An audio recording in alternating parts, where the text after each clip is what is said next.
नमस्कार साथियों। अगला क्वेश्चन है क्वेश्चन नंबर 6 न्यूमेरिकल कि एक 10 सेमी त्रिज्या का गोला समान रूप से आवेशित है।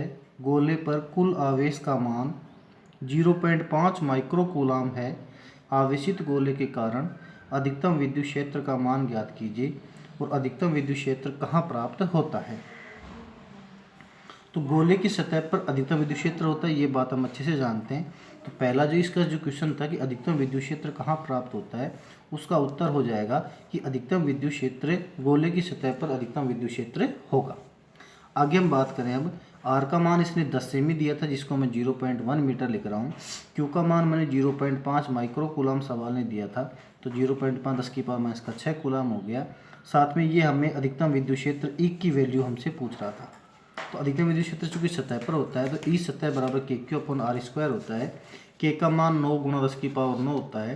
क्यू का मान सवाल ने ये दे ही रखा था। आर का मान 0.1 गुणा 0.1 मैंने लिख दिया है। सोल्व करें तो ये हो जाएगा 9। ये जो 0.5 था इसकी वजह से 10 नीचे लगा दिया। नीचे जो 1 और 1 था इसकी वजह से 10 10 ऊपर लगा दिया और 10 की पावर 9 माइनस 10 की पावर 6 10 की पावर 3 हो गया है। इस 10 से ये 10 कट गया है। 9 5 45 हो जाएंगे, 10 की पावर 3 आ जाएगा। तो देखिएगा आगे, तो ई सतह इज इक्वल टू 45 गुणा 10 की पावर 4।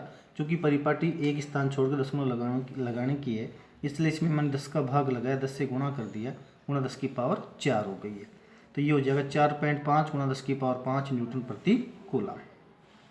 अगला क्वेश्चन है कि विद्युत क्षेत्र का मान क्या होगा कि उसमें रखा एक इलेक्ट्रॉन अपने भार के बराबर विद्युत बल का अनुभव करे। तो देखो, विद्युत इलेक्ट्रॉन पर जो विद्युत बल है वो क्यूई का सूत्र होता है। विद्युत बल का सूत्र क्यूई होता है और इलेक्ट्रॉन का भार, किसी वस्तु का भार mg के बराबर होता है। अब चूंकि इलेक्ट्रॉन का भार है तो m क्या रहेगा, इलेक्ट्रॉन का द्रव्यमान रहेगा। तो सवाल के अनुसार कि विद्युत बल बराबर इलेक्ट्रॉन का भार हो गया, अर्थात क्यूई बराबर mg हो गया। हमें विद्युत क्षेत्र E का मान हमें चाहिए, तो ये हो जाएगा E बराबर mg अपॉन क्यू। तो ये हो जाएगा, चूंकि m बराबर, m की वैल्यू क्या है, इलेक्ट्रॉन का द्रव्यमान है जो 9.1 गुणा 10 की पावर माइनस का 31 kg होता है। g का मान 9.8 मीटर प्रति सेकंड स्क्वायर होता है, ये हम जानते हैं। और इसके अलावा q का जो मान है वो 1.6 गुणा 10 की पावर माइनस का 19 होता है। अब इसको हम सोल्व कर दें तो देखो, सबसे पहले मैंने सारी वैल्यू इसमें रख रखी है। ये इसकी वैल्यू रख दी, ये इसकी वैल्यू हो गई, सारी वैल्यू जब इसमें रख दी है मैंने। अब इसको 16 अगर मैं कर लूँ तो देखिए कैसे क्या बनेगा। तो देखिएगा, सबसे पहले 9.1 था, इसका लिख दिया मैंने 91 और नीचे लिख दिया 10।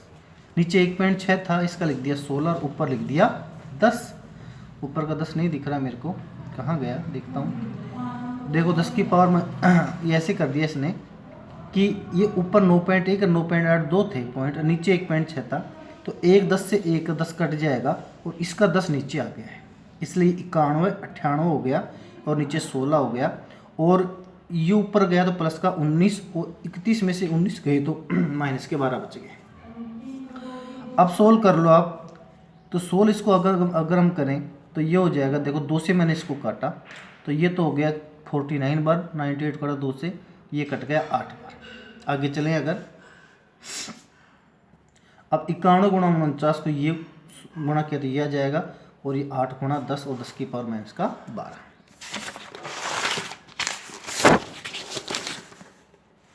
ये फिर E इज इक्वल टू, उसको आपस में मल्टीप्लाई कर दिए, 10 का भाग लग जाएगा, ये 55.7 हो गया। फिर इसको हम इसको वापस 10 से गुणा कर देते हैं तो ये आंसर आ गया है।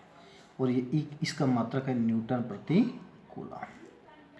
8वां क्वेश्चन है कि वायु में एक दूसरे से 30 सेमी की दूरी पर रखे दो छोटे आवेश 2 गुणा 10 की पावर माइनस का 7 तथा 3 गुणा 10 की पावर माइनस 7 कूलम है, इनके मध्य बल बताओ। मतलब Q1 का मान तो ये दे रखा है, Q2 का मान ये दे रखा है और R का मान 30 सेमी 0.3 मीटर दे रखा है। F का मान पूछ रहा है, बहुत सिंपल सा सवाल है, सीधा कूलम का नियम लगा दीजिए इस पर।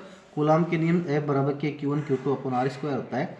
K का मान ये होता है, हम जानते हैं, Q1 Q2 और R की वैल्यू इसमें रखी और साथ में इसको जब इसको सोल्व किया, सोल्व करने पर मुझे ये वैल्यू प्राप्त होती है और यह है प्रतिकर्षण बल। क्यों? क्योंकि Q1 और Q2 दोनों पॉजिटिव चार्ज थे और पॉजिटिव पॉजिटिव के बीच में प्रतिकर्षण बल ही लगता है। 9वां क्वेश्चन है 4 गुणा 10 की पावर माइनस का 9 कूलाम गुणा मीटर द्विध्रुव आघूर्ण अर्थात पी की वैल्यू ये दे रखी है। इतने न्यूटन प्रति कूलाम अर्थात ई की वैल्यू ये दे रखी है। थीटा का मान 30 डिग्री अर्थात थीटा मान 30 डिग्री है। कार्यत बल आघूर्ण का मान ज्ञात कीजिए अर्थात टो का मान हमसे पूछना चाह रहा है।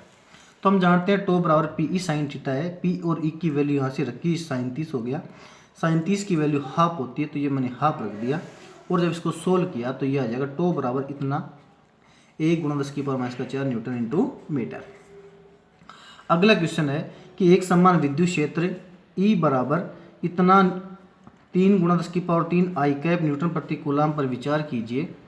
सबसे पहला है ए, इस क्षेत्र का 10 सेमी भुजा के वर्ग से उस पार्श्व से जिसका तल वाई जेड तल के समांतर गुजरने वाला फ्लक्स क्या होगा, पहला क्वेश्चन है। दूसरा कि यदि वर्ग से गुजरने वाला फ्लक्स कितना है यदि उसके तल का विलंब एक्स अक्ष के साथ 60 डिग्री का कोण बनाता है। सबसे पहले वाई जेड तल के समांतर जो ये देखो ये वाई है और ये जेड है, तो मैं वाई जेड तल के समांतर तल बना रहा हूँ। तो इसके क्षेत्रफल की दिशा रहेगी वाई जेड के लंबवत अर्थात एक्स अक्ष की साइड में अर्थात आई कैप की साइड में इसकी दिशा रहेगी। तो देखिएगा चूँकि भुजा 10 सेमी है तो इसका जो एरिया रहेगा वो 10 गुणा 10 रहेगा। तो देखिए क्या कह रहा है इसमें, ई बराबर 3 10 की पावर 3 आई कैप सवाल दे रखा है। ये 10 सेमी है और 10 सेमी का 0.1 मीटर हो गया। तो ए बराबर 0.1 गुणा 0.1 ये इसका क्षेत्रफल हो गया। चूँकि इसका क्षेत्रफल जो है वो एक्स अक्ष की साइड में तो 0.01 आई कैप मीटर स्क्वायर हो जाएगा। फ्लक्स फाई बराबर ई डॉट डी ए होता है, हम पढ़ते आए हैं। तो ये आई कैप डॉट ई संख्या आई कैप डॉट आई कैप हो गया। आई कैप डॉट आई कैप से ये 1 बन जाएगा और ये हो जाएगा सोल्व करने पर फाई बराबर इतना 30 वेबर। अब चूंकि सवाल कह रहा था कि अगर 60 डिग्री का कोण हो तो क्या हो जाएगा, उस समय फाई बराबर ई डॉट ए ई बराबर ई ए कोस थीटा रहेगा और ये कोस 60 हो जाएगा। अगर कोस 60 का मान 1/2 होता है, इसका मतलब ये वैल्यू जो है ई की वैल्यू रखी, ये इसका पॉइंट हटाया तो ये हो गया 1/2 हो गया। तो जो उत्तर पहले आया था उसका आधा हो जाएगा और ये हो जाएगा फाई बराबर 15 वेबर। फाई बराबर 15 वेबर। चलिए आगे क्वेश्चन अगले वीडियो में पढ़ेंगे, तब तक के लिए धन्यवाद।